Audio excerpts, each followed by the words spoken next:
Hey guys, so let's get into the books I read in April. April was a very lighthearted, fun, happy book reading month, minus one dark romance. So let's continue on with the plated...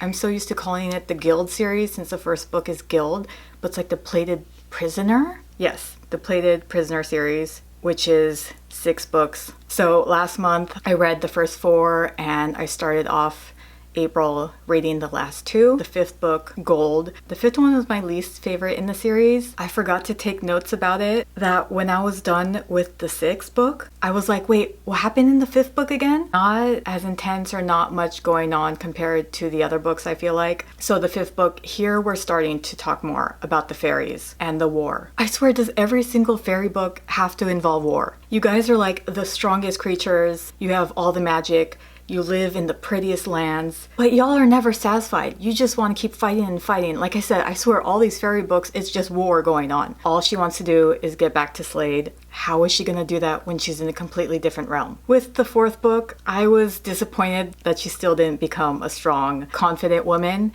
In this 5th one, she's getting there. She's close. I was shocked at who popped up. I obviously can't say, but I was like, oop, I didn't expect that. So I feel like this series, each book kind of gives you either some kind of plot twist or some kind of like shock that you didn't know what was coming. Now with the last one, we have the big fairy war. We have the lovers trying to find each other. We have death. We have heartbreak. Fairy War in this book is very, very tame compared to Aka War. With Aka War, those last chapters are intense, heart racing. I'm reading so fast. What's gonna happen? What's gonna happen? This wasn't like that. With this entire series, I'm kind of disappointed because I could have easily loved this series way more than ACOTAR. So I tried to note down why I didn't think they hit the same. So number 1, this series sounds more like a young adult book. We haven't had upstairs neighbors for a few weeks.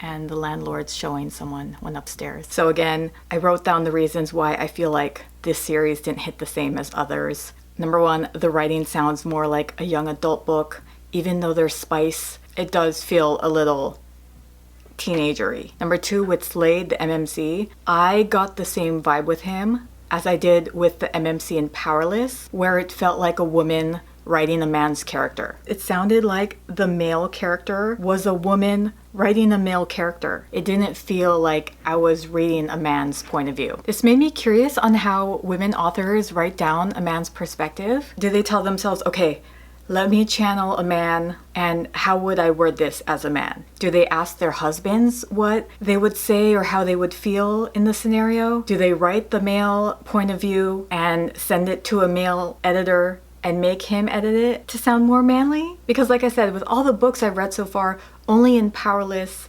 and this series, it sounds like a woman writing what she thinks a man would say. I love Slade, I love his character, but again, it just, for some reason, didn't feel like it was a man's point of view. Number 3, how I think this would be a better series is I did not like how much fluff or just like filler episodes were in these books. My husband was like, maybe the author needed a word count, or realistically, maybe the author had a contract for 6 books and had to stretch it out. These 6 books could have easily been condensed into 3 books. Number 4, I'm not a fan of having so many different POVs in a book. Every time I hit a different POV, especially from someone I didn't like, that's when I want to put the book down and take a break. Queen Melina's POV was so annoying. I was like, you go girl and your redemption arc, but I didn't need to read her POV that much. I honestly feel like we did not need her POV at all. The things she did, how she became a better person, could have been incorporated into other characters' POV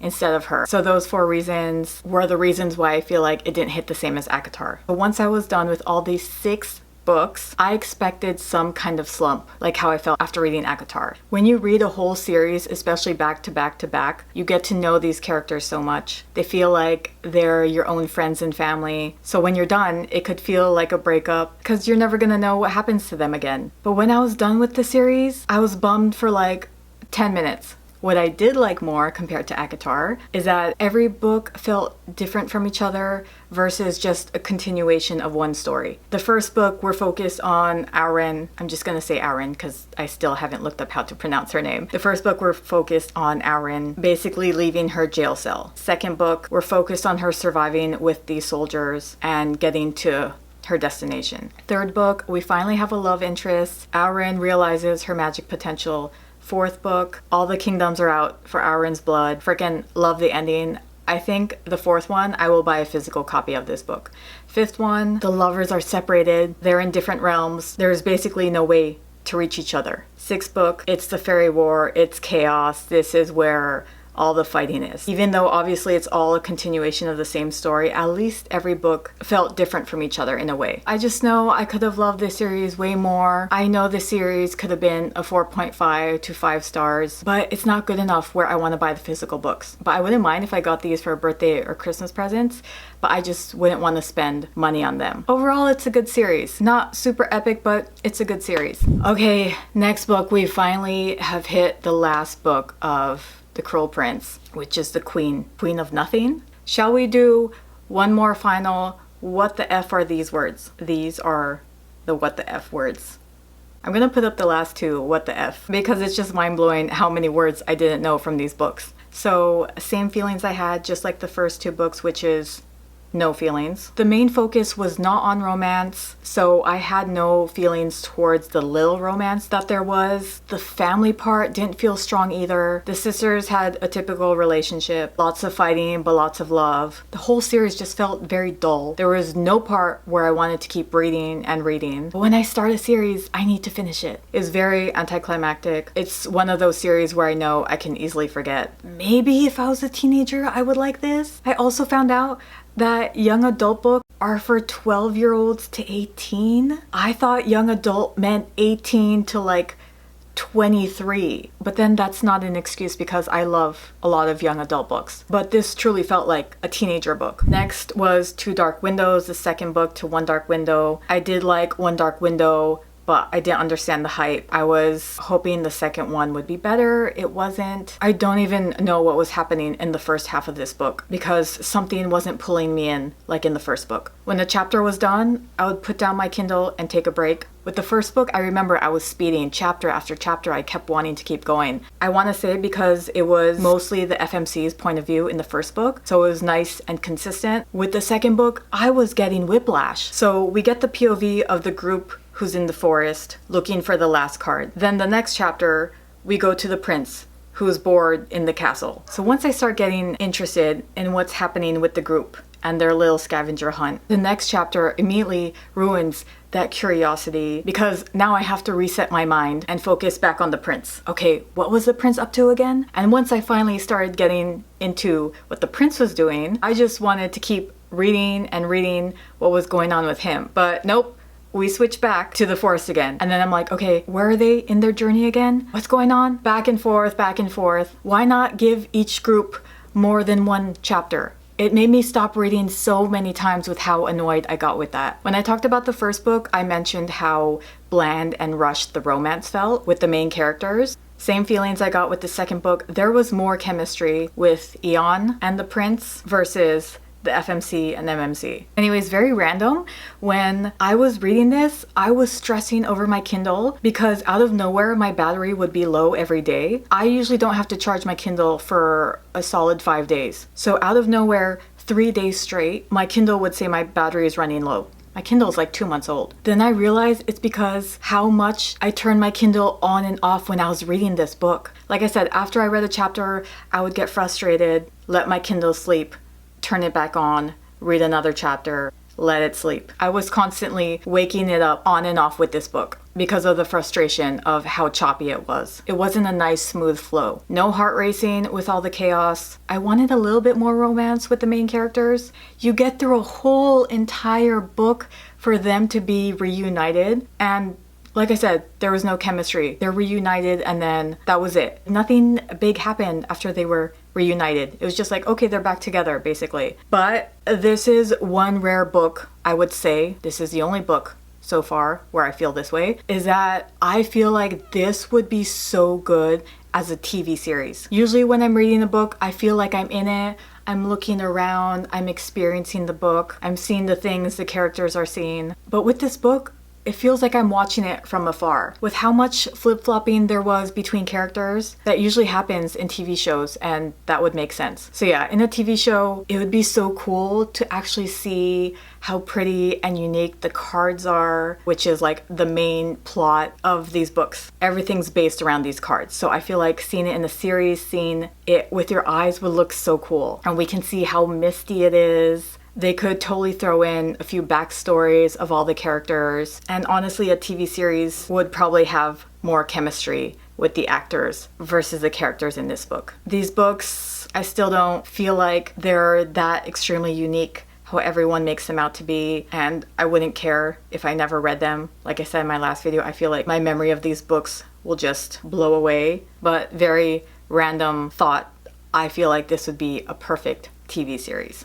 Okay, next we have the Edge of Darkness trilogy. This is Haunting Adeline Light. This could practically be the prequel to Haunting Adeline. So his name's Zaid, his name is Cade. They are both obsessed with her freckles, overprotective, kills anyone who glances at her, stalker light, kills people, but they're actually bad people that they kill, dragon tattoos, gun spice light, spice light, evil old woman villain. You could probably get away with reading one series over the other. I feel like if you read Insatiable, you don't really need to read Haunting Adeline, and vice versa. But I still prefer Haunting Adeline over Insatiable. Zaid is basically the grown-up version of Cade, because I think Zaid is 32 and Cade is 21. If Cade gets away from his evil boss and starts his own company, it would be Zaid. Cade is definitely Zaid just 10 years from now. And the difference between the romance is Zaid saw Adeline and stalked her, and Cade grew up with her. I already forgot the FMC's name. Cade grew up with her, dated, they broke up, then Light stalking her. And for some reason the spice wasn't the same. Like I said, it was also Spice Light. Honestly, the spice in the Guild series was spicier than this. When I was reading the spice scenes, I was like, okay, they're doing it.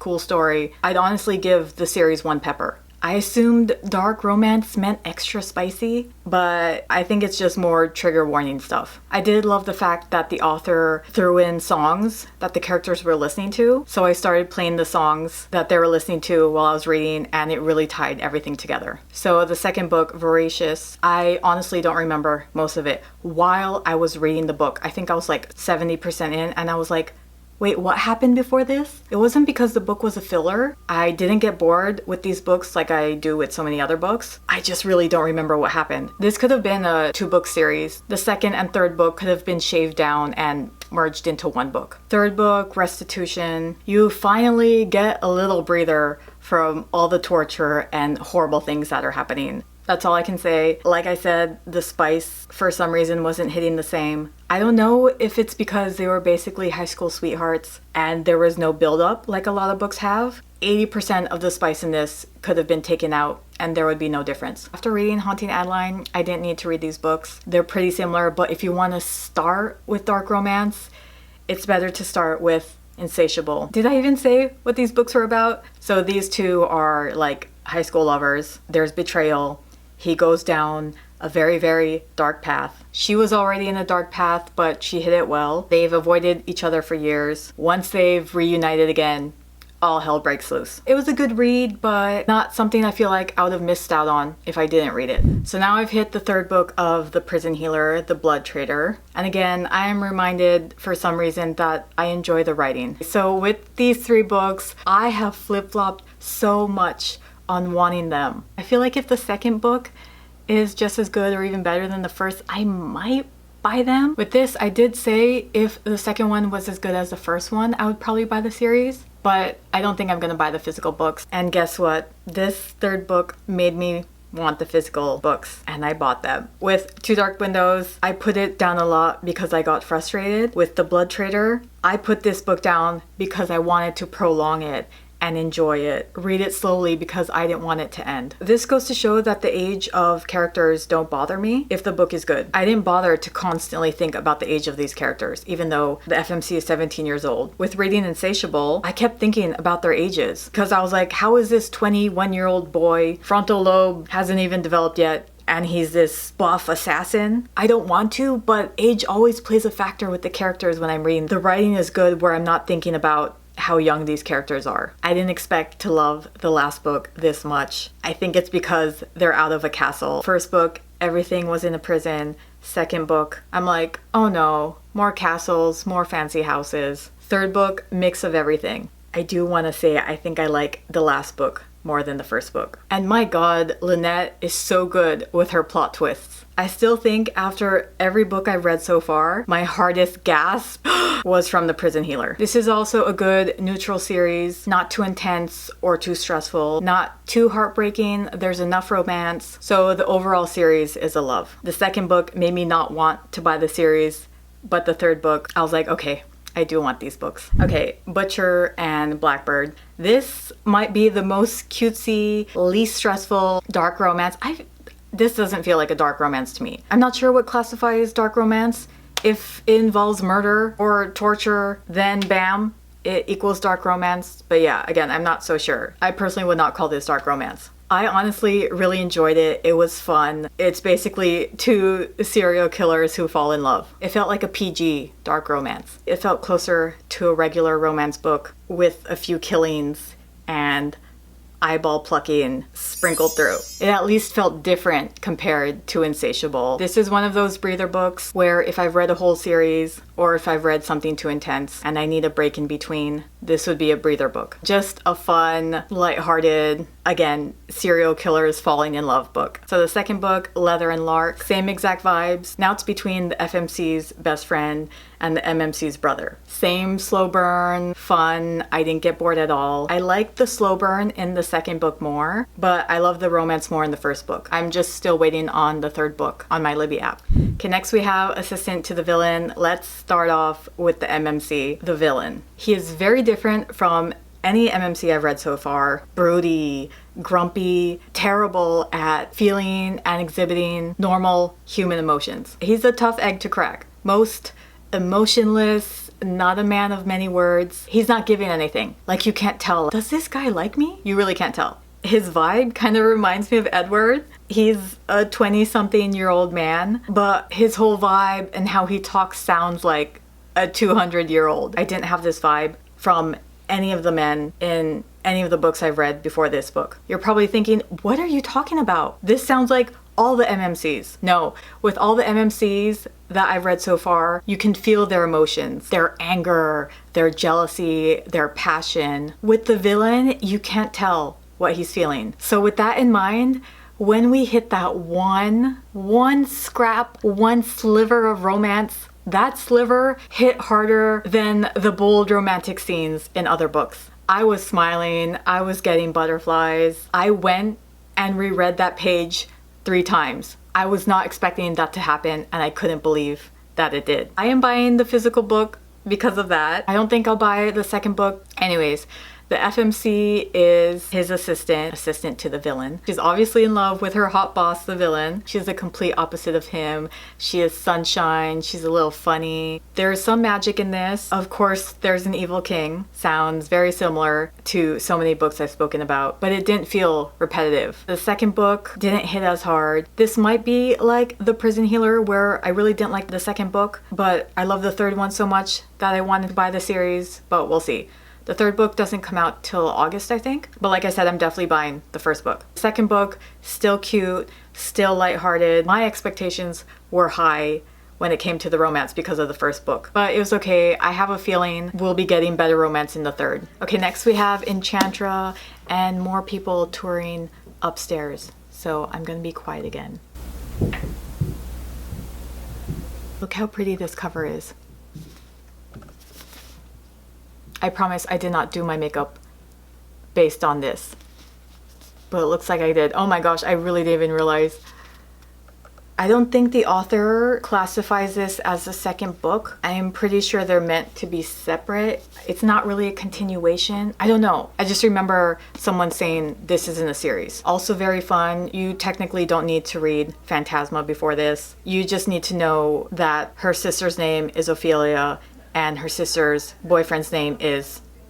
So just like Phantasma, there's also going to be a fun game where everyone's out to kill each other, and that's as far as I'm going to go because I feel like if I give anything else, it'll ruin the fun, and I'm so glad that I went in not knowing what this was about. I just knew it was about Genevieve, Ophelia's sister. I was so happy that it was in another country, felt like a breath of fresh air. The beginning reminded me of Fairytale, where there's a girl who's traveling to a foreign place and doesn't know that all hell is going to break loose when she gets there. Also like Fairytale, I was very intrigued for a big chunk of this book. Okay, who's this family? Why are they freaking out about Genevieve being in Enchantra? Why can't she just leave? She has to do what to survive? And she just got there? I did like the romance and spice a tiny bit more in Phantasma, but Enchantra was just as fun. Just like Phantasma, even with all the murdering and games and chaos, it's not to the point where my heart is racing. These are the type of books that I want to reread because I know they won't stress me out and they're super fun. And I'm obsessed with the cover art, just like the first one. I did cry a few happy tears at the end, so I mean it kind of did pull some emotion out of me. Okay, so I hit my first ever DNF. I already forgot the name of the book. Mask. I'll put it up here. I am not a DNFer. No matter how bored I am, how much I'm struggling to stay awake, how uninterested I am in the book, I always make it a point to finish the book. So I read this book. I couldn't even make it to chapter 4 because there was a comment under a One Dark Window TikTok and a comment that said, try Mask of Mirrors. It's like an adult version of One Dark Window with a similar magic system. I'm struggling to keep up with the characters' names. I will put up my notes. Like I said, if there's way too many characters, I have to take notes. And this is just like the first half of my notes. I had to Google twice if this was a continuation of another book series. It feels like you need a syllabus. It feels like you need an intro into these books. Let me read you something from page 16. Page 16. We're starting this book out. Vrazenian bandits were a legitimate concern, but the Indester family held the Cerulite seat in the Sinkarat, which gave Medor authority over military and mercenary affairs. Okay, so I'm just like, what the F is that? I had to write down all these words. There are so many made-up words, and what's the use of them if they don't define what the words are? I swear when I was reading this, I was like, is this Swedish? She may have taken Asa, Jack. I think that's like, oh my gosh. 4 competing Ostredas. I will lay a head around your bed to keep the Zlizen from you. Alta and Alton, I think that means like miss or highness or something. 3 Fori hidden inside his show. I believe that's a ninette. Am I missing something? Are these actual words but in a different language? Let me read you something else. Alta Renata. May I present Alta Currency and her granddaughter Sibylla, heir of House Acronix. Alas, this is Renata Veridax, recently of Ceteris. I'm sorry, but I cannot keep up. The people who have finished this and who love this book, you're just way smarter than me because I could not make it past chapter 4. There's way too many foreign words to me that I was too tired of writing down and had to keep going back to my notes to figure out what the hell they were talking about. This review I will put up is exactly how I feel.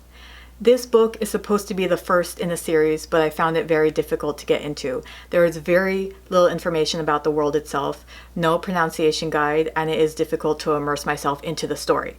Many of the names, people, locations, and statuses are uniquely named, yet without having a background of the world or a guide for the different layers that were very quickly introduced, I found I couldn't make it through the 3rd chapter. Perfectly said, that's how I felt about this book, my first DNF. And that was also my first book that I read outside of TikTok recommendations. All these books I've been reading is because of TikTok. I mean, this was technically from TikTok, but it was from a TikTok comment, not from a TikToker. Moving on, Shatter Me. We have a 17-year-old girl. She's locked up in an asylum. Is she crazy? What's wrong with her? Does she have powers? Why do people want her locked away? Why can't she touch anyone? These are all the same questions I had when I was reading Guild. The universe is different though. It's not the Fae universe like Guild, but unfortunately it's our universe. It's dystopian. There's no more food Animals are basically extinct. Climate change is all over the place. The books have been burned. So yeah, it's hitting a little too close to home. Not a huge fan of the writing. The FMC is a 17-year-old, and it sounds like a 17-year-old wrote it. Prison Healer, she's a 17-year-old, but the writing doesn't sound like a 17-year-old wrote it. It was another one of those books where when I ended a chapter, I used it as an excuse to take a break because I wasn't intrigued enough to continue. It did get better, and I've learned that I can't judge the entire series based on the first book, but I have a feeling this series isn't going to be a favorite of mine based on the writing and not on the plot.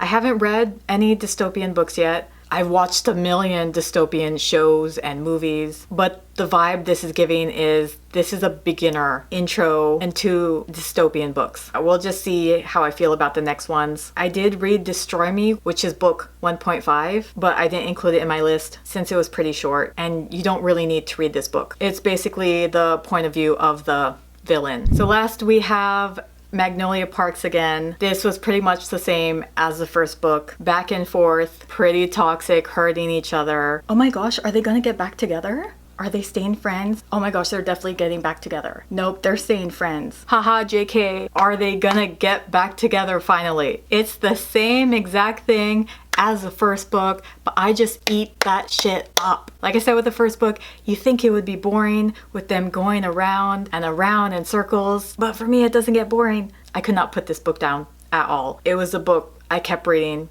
as soon as I woke up. Apparently this is the third book. You technically should be reading Daisy Hates after the first one, but I just didn't want to. I put it on my Libby app just to see if I really need to read the Daisy Hates in between Magnolia Parks. I'm kind of on the fence whether I want to buy the Magnolia Parks books.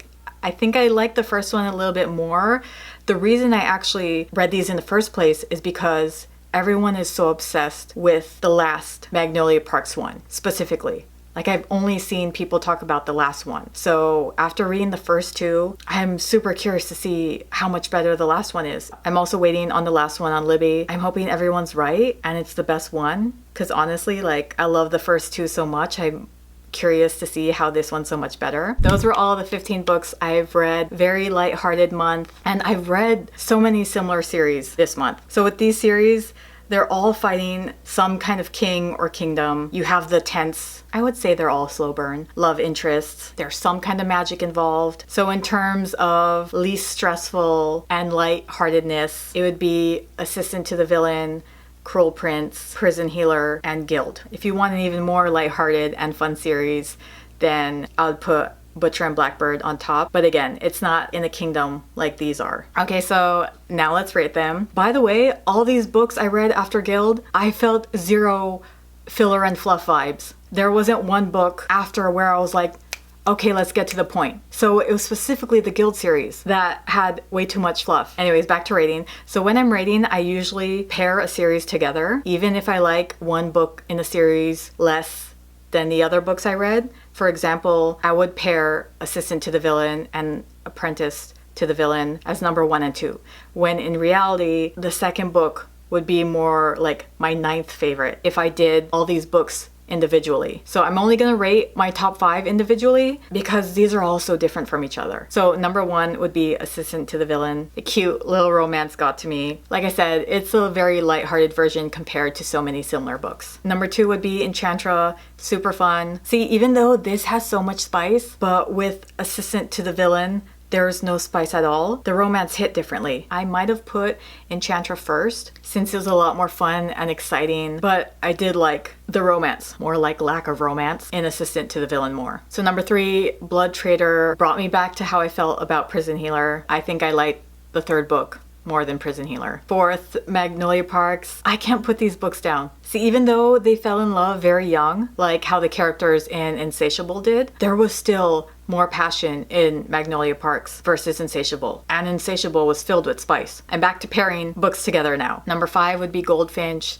6, Gold. Number 7, Butcher and Blackbird. Number 8, Leather and Lark. Number 9, Apprentice to the Villain. Again, just didn't hit the same as Assistant to the Villain. I'm hoping the romance in the third book is better. Number 10 to 12, the Edge of Darkness books. I like the last book the most, Restitution, then the first, then the second. And then last three, Shatter Me, Two Dark Windows, and Queen of Nothing. Those are all the books I read in April, and I hope I read even more fun books in May. Thank you guys so much for watching, and I'll see you in the next video.